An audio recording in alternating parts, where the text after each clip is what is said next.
জয় মা, জয় গুরু। আজকে আপনাদের গুরু পূর্ণিমা নিয়ে একটি কথা বলি। গুরু পূর্ণিমাটা মহাপূর্ণিমা। গুরু হচ্ছে অনেক ওপরে থাকে, ভগবানের পরে যদি স্থান হয় তিনি হচ্ছেন গুরুদেব। আমরা কিছু মানি আর নাই মানি, গুরুদেবকে মানতে হয়। গুরুকে এমন একটা জিনিস, সেটা আপনার মহিলা হতে পারে, গুরু মা হতে পারে, কিংবা গুরু বাবা, কিন্তু গুরুকে মানতে হয়। তো গুরুদেব গুরু পূর্ণিমা, আগামীকাল গুরু পূর্ণিমা আছে। আপনারা কি করবেন?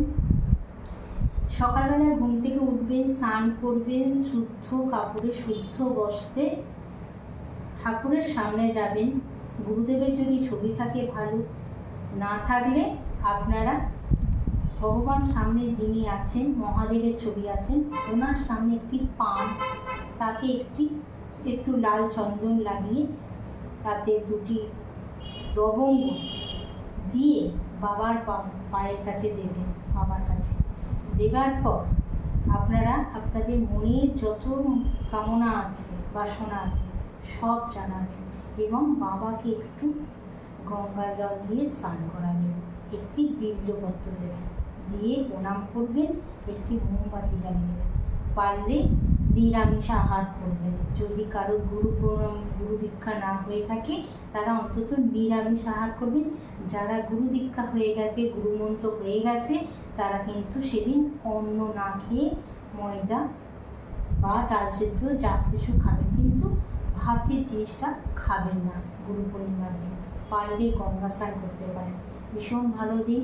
গঙ্গা স্নান করে আসবেন, বাবাকে মন দিয়ে ডাকবেন। আপনার গুরুমা, গুরু বাবা যিনি আছেন, তারা যদি জীবিত থাকেন তাদের কাছে যাবেন, তাদেরকে প্রণাম করবেন, কিংবা দূর থেকে তাদের প্রণাম জানাবেন যে বাবা মা আপনারা আমার প্রণাম নেবেন, এবং যা সামর্থ্য তাদেরকে গিয়ে একটু দেবেন। এটা আপনারা করুন, আপনাদের অনেক উন্নতি হবে। আর গুরু পূর্ণিমার বিষয়ে বলে রাখি, যতটা পারবেন গুরু মন্ত্রের জপ করবেন, দেখবেন কত আত্মার তৃপ্তি পাবেন, আপনারা শান্তি পাবেন, আপনাদের অনেক উন্নতি হবে, বাড়ির গ্রহের দোষ কেটে যাবে। এত বড় জিনিস গুরু মন্ত্র। গুরুকে বিশ্বাস করবেন, গুরুকে সম্মান করবেন, গুরুকে মানবেন। আর সেদিন যদি পারেন, যাদের বাবা মা জীবিত আছেন তাদেরকে ভালোভাবে সেবা করবেন, সকালবেলা উঠে তাদের প্রণাম জানাবেন, এবং যাদের বাবা মা জীবিত নেই তাদের ফটোতে একটি মালা দেবেন, প্রণাম জানাবেন। দেখবেন আপনাদের অনেক ভালো হবে, অনেক উপকার হবে। আজকে তাহলে আসি, নমস্কার। যদি আপনাদের ভালো লাগে আমার এই টোটকা তাহলে একটা করে কমেন্ট করবেন, জয় মা চণ্ডী বলে লিখবেন। যদি ভালো লাগে একটু শেয়ার করবেন, একটা লাইক করবেন, সাবস্ক্রাইব করবেন।